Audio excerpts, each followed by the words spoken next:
The federal government has been operating without a budget for the past 4 years. Up until this year, the Democrat-controlled Senate hadn't even proposed one.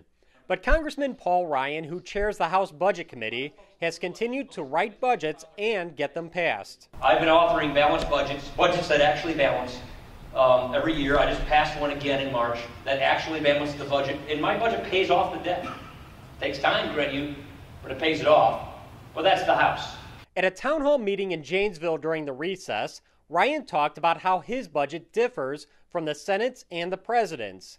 The main difference is hard to miss. In the House, we passed a budget that balances the budget because we believe the federal government ought to balance its budget, just like state and local governments do, or families and businesses do.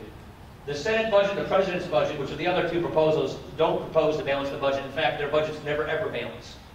And we think that's a dangerous precedent, which is if your government never balances its budget, then it's just piling on that debt to the point we'll have that kind of debt crisis like that which is engulfing Europe, like the one that the government estimators predict we're going to have this. With a disagreement over something that fundamental, it's questionable whether the two sides can ever find common ground between them. Ryan told reporters after the meeting it would never happen in a joint conference committee. Here's the problem. We are so far apart. They want massive tax and spending increases. We don't want to raise taxes. We want to cut spending. So right now, that area of common ground is pretty far between. So I don't want to have a conference committee that just frustrates getting to a solution where we just talk past each other or accentuate our differences. I want a conference committee after we've talked through the issues where it's going to be productive. Ryan spent a great deal of time at the town hall discussing the dangers of a country piling on trillions of dollars of debt.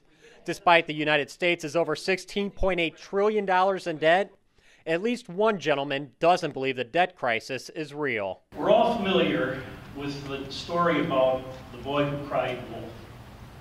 You're the boy who cries crisis, but there is no wolf, and there is no federal debt crisis. God, I hope you're right. I hope you're right. For the McIver Institute, I'm Bill Osmulski.